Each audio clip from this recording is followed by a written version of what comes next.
우리는 다 물을 마시고 또 물을 사용하면서 살아가고 있습니다.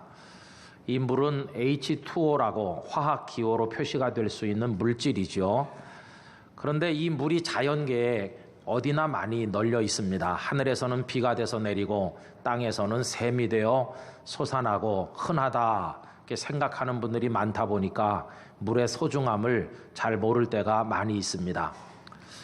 이제 생태계가 다 파괴되고 오염되면서 깨끗한 마실 물을 구하기가 어렵게 되자 이제는 돈을 주고 물을 사 먹기에 이르다 보니 조금은 물이 소중하다는 걸 이제 아는 것 같습니다만은 아직도 여전히 사람들의 마음속에는 물이 흔하다는 생각이 있어서 마구 낭비하는 이들이 많다는 생각이 듭니다.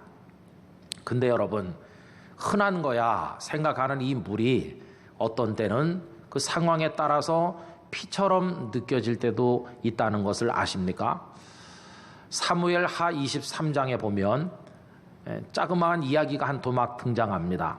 어느 날 다윗이 전투를 벌이게 됐는데 블레셋 사람들과 서로 대진하면서 마주보고 있을 때 공교롭게도 다윗이 태어나서 성장했던 그 고향 베들레헴이 적의 수중에 떨어져 있었습니다.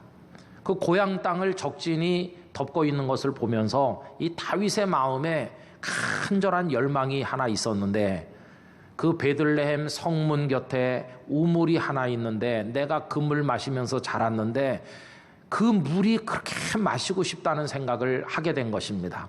그래서 그 23장 15절에 보면 혼자서 이렇게 얘기합니다. 다윗이 소원하여 이르되 베들레헴 성문 곁 우물물을 누가 내게 마시게 할까 하매, 이 말을 하자 옆에 그 말을 듣고 있던 수하들이 일어났는데 세 사람의 용맹무쌍한 장군들이 그 적진을 헤집고 들어가서 물을 길어가지고 오게 된 것입니다. 얼마나 충성스러운 수하들입니까? 그런데 정작 그 물을 가지고 와서 왕이시여 이 물을 드십시오 이렇게 하는데 다윗은 그 물을 마시지 못하였습니다. 그 대신 하나님께 부어드리는 마음으로 물을 이렇게 쏟게 됩니다. 왜 그 물을 마시지 못했을까요?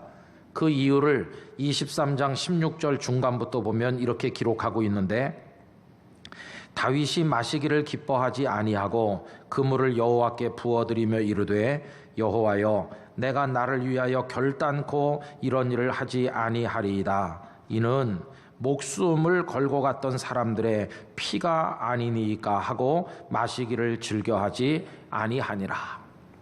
그 물이 너무나도 생각이 나서 말을 하긴 했지만 수하들이 그렇게 길어올 줄 누가 알았겠습니까? 정작 그 물을 목숨을 걸고 길어와서 드시라고 하니까 이게 넘어가지 않는 겁니다.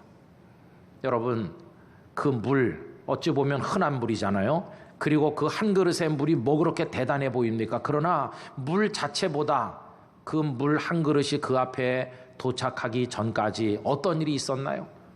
이 소중한 수하들이 적의 칼숲을 헤치면서 상체기가 나고 피가 흘러가면서 목숨을 걸고 가져온 거니까 그게 물이 아니라 수하들의 생명이요 피라고 생각이 돼서 차마 마실 수가 없었다는 겁니다. 여러분, 우리가 사는 이 세상은요, 어떤 때는 아름다워 보일 때도 있지만 많은 경우에는 정말 살기 힘든 삭막한 세상이라는 생각이 들 때가 있습니다. 그럼에도 불구하고 그런 대로 우리가 이만큼이라도 살아갈 수 있는 것은 우리가 모르는 사이에 누군가가 희생하고 누군가가 수고하고 누군가가 위험을 무릅쓰고 누군가가 참 사랑의 헌신을 해주었기 때문에 우리가 이만큼 살아가고 있는 겁니다. 근데 문제는 뭐냐 하면 그 사랑과 수고의 덕택에 살고 있으면서도 이제 그걸 모르고 있다고 하는 게 참 마음이 아픈 것이죠. 어제 새벽 기도회가 끝나고 개인 기도하는 시간에 요 옆에 앉아서 가만히 이렇게 기도를 하는데 갑자기 2년 전에 하나님께 가신 아버지 생각이 났어요. 대개 먼저 가신 분들을 생각하면 최근의 모습이 많이 떠오른다고 합니다만 저도 역시 그러하였습니다. 아버님의 젊었을 때 모습보다는 마지막에 약해질 대로 약해지신 모습이 생각이 났어요. 그러면서 아버님께서 마지막 의식으로 하신 말씀 한 단어가 제 마음에 떠오르면서 얼마나 이렇게 마음이 아프고 눈물이 나는지요. 그날 저희 가족들과 함께 병실에 가서 침상에 누우신 아버지께 인사를 하고 손을 쓰다듬고 아버지 얼굴을 만지면서 아버지, 할아버지 우리 왔어요. 이제 이렇게 하니까 뭐라고 하시는 것 같아요. 그래서 이제 귀를 입에다 가까이 댔더니 아버님이 마지막 하신 말씀은 아파, 그런 말씀이었어요. 우리는 손을 쓰다듬고 얼굴을 만지는데 피부도 너무 약해져가지고 그게 아프셨던 모양이에요. 아파, 그러는. 여러분 100년 세월을 살고 가신 분이 얼마나 많은 말씀을 하셨겠어요? 근데 맨 마지막으로 제 귓전에 남긴 한마디가 아프다는 것이었어요. 참 제 마음도 아팠습니다. 물론 연로하시고 병이 드셔서 그럴 수밖에 없다고 생각은 하지만은 그래도 어떻게 안 아프게 좀 계시다 가시도록 해야 되는데 아파 그렇게 하시고 가게 했을까? 제가 잘 모시지 못한 그런 불효인 것처럼 여겨져 가지고 마음이 참 많이 아팠습니다. 여러분 세상의 모든 아버님들이 다 마찬가지겠지만 저희 아버님도 저를 위해서 참 수고 많이 하셨거든요. 어렸을 때 일은 기억이 안 나지만 초등학교 때부터는 기억이 나는데 전에도 말씀드린 적이 있습니다만은 저희 아버님은 그 영등포 농수산물 그 도매시장에서 일을 하셨거든요. 그래가지고 이제 시골로 다니면서 뭐 무, 배추 이런 거 밭되기로 이제 다 계약을 해가지고 가져다가 이제 파는데 이게 계약을 한 다음에 배추값이 폭등하고 그러면 제법 돈을 많이 쏠쏠히 버는 거고요. 이 작황이나 수요나 혹은 또 시세를 예측을 잘못해가지고 많이 샀는데 폭락하면 쫄딱 망하는 거고 그래요. 상당히 어려운 사업이었어요. 근데 이제 그걸 하려다 보면 그 밭에서 뽑은 무며 배추들을 그 일꾼들이 실어가지고 밤새 오기 때문에 그 새벽 일찍 도착하니까 매일같이 새벽잠을 설치고 나가서 그걸 맞아 오시거든요. 근데 여러분 이게 예측을 잘못하면 어떤 날은 장사가 안 되는 거예요. 그래가지고 많이 남아요. 배추 한두 통 남는 거야 문제가 아닌데 이게 어떤 때는 막 한 트럭씩 남는 때도 있고 여러 트럭 오면 리어카로 막 몇 트럭씩 남는 때도 있어요. 근데 이 채소는 빨리 못 팔면 다 썩어서 버리지 않습니까? 그리고 이걸 어떻게 하겠어요? 그럼 이제 리어카를 저희 아버님이 하나 구해가지고 거기다가 막 배추고 무고 실어가지고 그때는 무슨 뭐 1톤 포터 트럭 그런 것도 없을 때니까 인력으로 이제 운반해야 되는데 어떤 날 아버지가 이제 그걸 잔뜩 싣고 집에까지 오시는 겁니다. 그 시장에서 집까지 거리가 그래도 제법 있었는데 오시다가 누가 사자고 하면 막 싸게 팔고 어떤 날은 이제 우리 경인 가도 큰 길가에 우리 집이 있었는데요.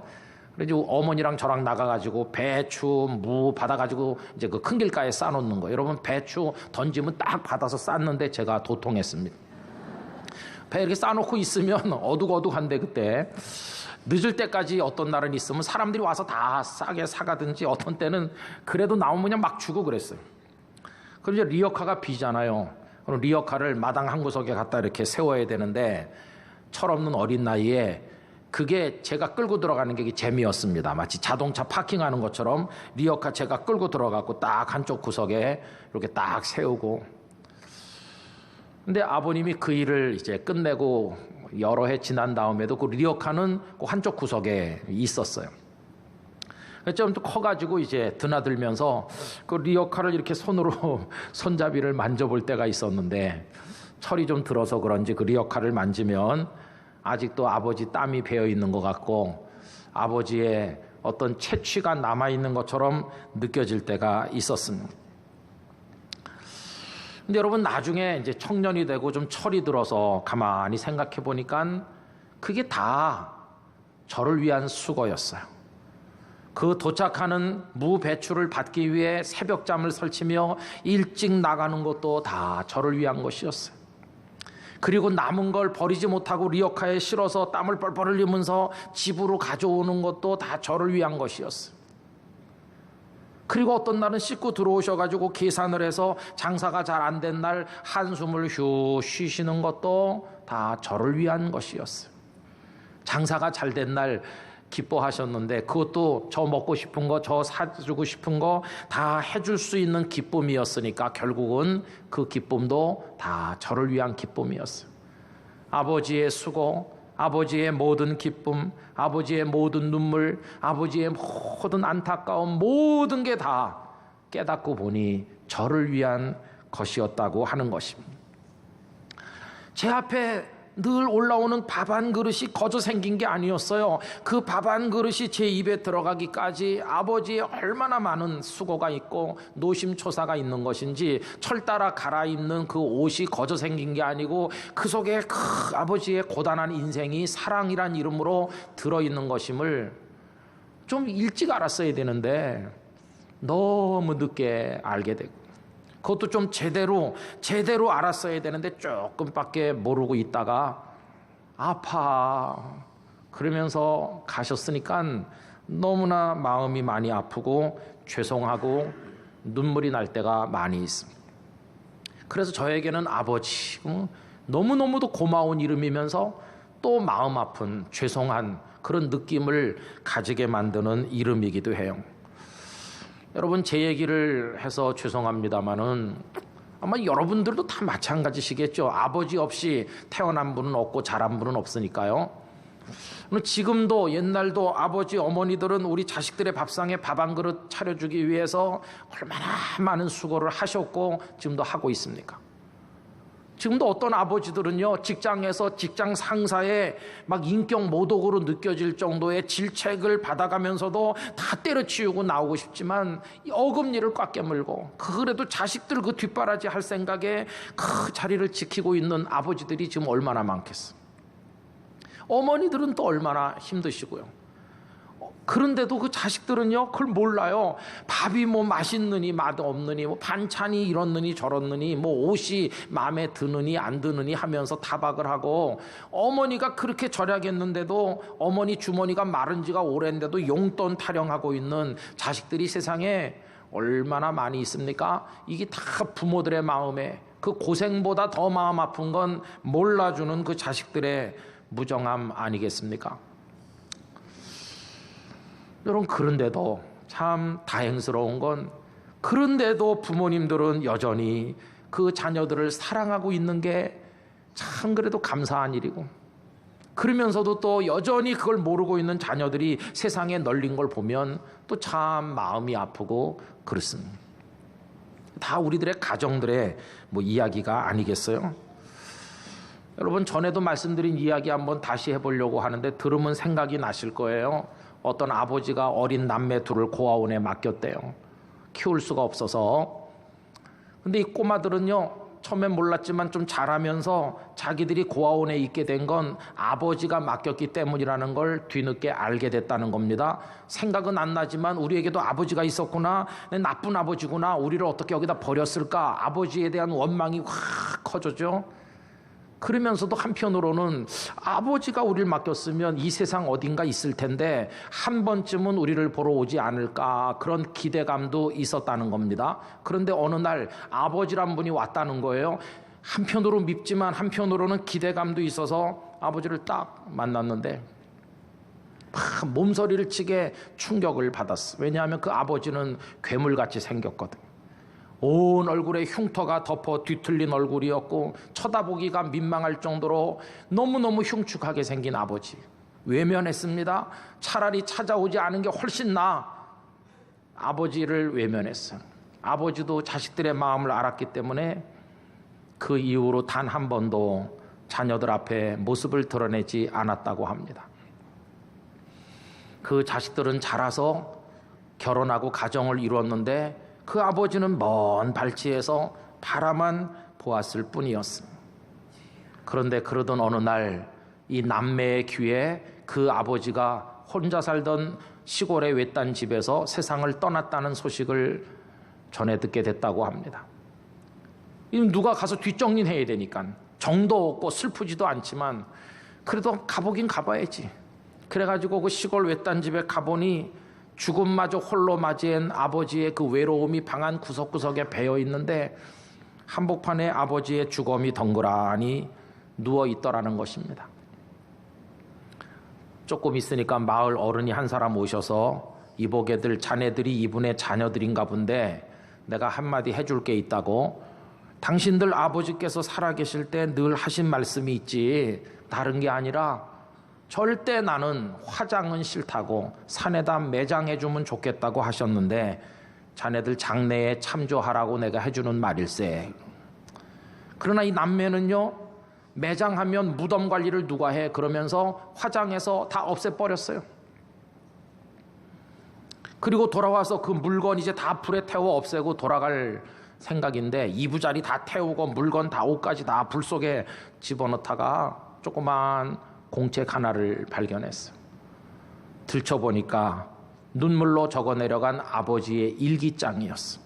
그 일기를 읽으면서 왜 아버지 얼굴이 그렇게 됐는지, 왜 자신들을 고아원에다 맡겼는지, 그리고 고아원에서도 어떻게 우리를 뒷바라지 해줬는지 그 모든 사정을 알게 되니까 그 일기에 아버지의 글자 한 글자 한 글자가 다 가슴에 쏟아져 들어와 찌르고 그것이 눈물이 돼서 통곡을 하게 됐다고 그래요. 그 글은요, 아내에게 보내는 그리고 자식들에게 남기는 몇 마디 글로 끝을 맺고 있었는데 그 아내에게 남기는 글은 이렇습니다. 여보, 내가 당신을 이렇게 부를 자격이 있는지조차 모르겠어.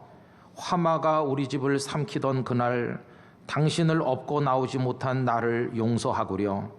울부짖는 아이들의 울음소리를 뒤로하고 당신을 업고 나올 수는 없었다오. 당신을 불길 속에서 보내고 홀로 남은 내 삶도 가볍지는 않았다오. 너무도 외롭고 너무도 힘들었어. 이제 내 고단한 삶도 끝이 나는가 보. 곧 당신 곁으로 가려고 하니 날 외면하지 말아주오. 비록 흉한 몸이지만 나라도 살아남아 뒷바라지를 한 덕에 그리고 당신이 하늘나라에서 드린 기도 덕에 당신의 사랑스러운 아이들은 잘 자라 결혼을 했다오. 그러니 이제 걱정 말아요. 곧 만납시다. 그리고 자식들에게 남긴 글, 보고 싶은 내 아들, 딸에게 평생 아빠 역할도 못하고 가는구나. 미안하다. 염치불구하고 한 가지 부탁이 있구나. 내가 죽거든 절대 화장은 하지 말아다오. 난 불이 싫다. 30년 넘는 세월을 불에 타는 악몽에 시달리며 살았단다. 그러니 제발. 그리고 부디 행복하게들 살아라. 너희들을 끔찍이 사랑하는 아빠가. 이미 다 화장해버린 뒤인데 땅을 치며 통곡하며 후회해봤지만 무슨 소용이 있겠습니까? 그냥 읽고만 있어도 눈물이 나고 가슴이 저리는 너무나 마음 아픈 이야기죠. 근데 여러분, 이 이야기 속에 등장하는 그 매정한 그 아들, 딸, 그 남매가 바로 우리 자신이라는 걸 여러분 아세요? 그리고 그 자식들을 불구덩이에서 끌어내느라고 화상을 입어서 얼굴이 다 일그러진, 그리고 외롭게 그 삶을 먼발치에서 지켜낸 그 아버지가 바로 하나님이심을 여러분 이해하실 수 있습니까? 바로 우리들이야말로 아버지 하나님의 말로 표현할 수 없는 사랑을 받아 그분의 자녀가 되었고 오늘 이 자리에 있게 된 것입니다. 오늘 읽은 말씀 1절이 그 하나님 아버지의 사랑에 대한 감격이 묻어나고 있는 말씀이거든요. 여러분 1절 앞부분을 다 같이 다시 한번 읽읍시다. 보라, 아버지께서 어떠한 사랑을 우리에게 베푸사 하나님의 자녀라 일컬음을 받게 하셨는가. 우리가 그러하도다. 할렐루야.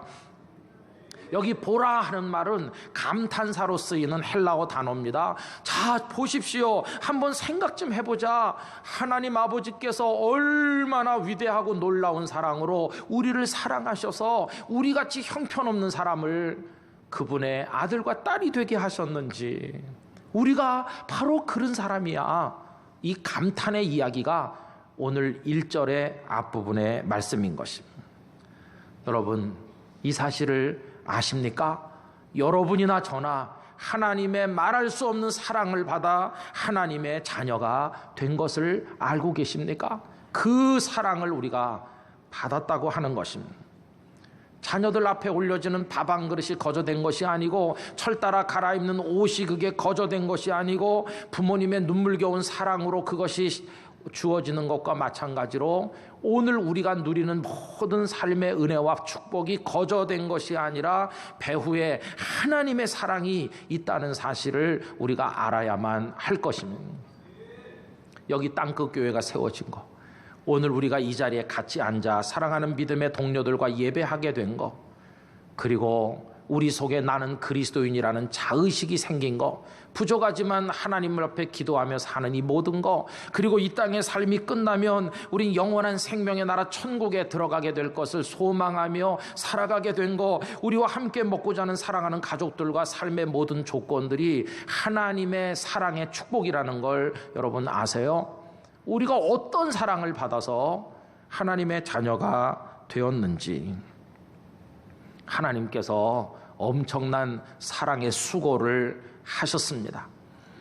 벌써 오래오래 전에 우리를 멸망의 자리에 그 죄와 사망과 사탄의 손에 버려두지 않으시기로 하나님께서는 작정을 하셨고 우리를 구원하기로 하셨는데, 때가 되었을 때 독생자 예수님을 세상에 사람의 몸을 입고 가도록 보내셔서 예수님이 이 땅에 오셨는데, 그것은 사람이 벌레 속으로 들어가는 것보다 더 충격적인 일이었지만 예수님은 기꺼이 이 땅에 오셔서 냄새나고 더러운 죄인들 속에 사시다가 십자가에 높이 달려 그 몸이 다 찢겨지시고 그 피를 쏟아서 우리를 위한 대신의 죽음을 죽지 않으셨어요. 그래서 우리의 죄가 용서된 것입니다.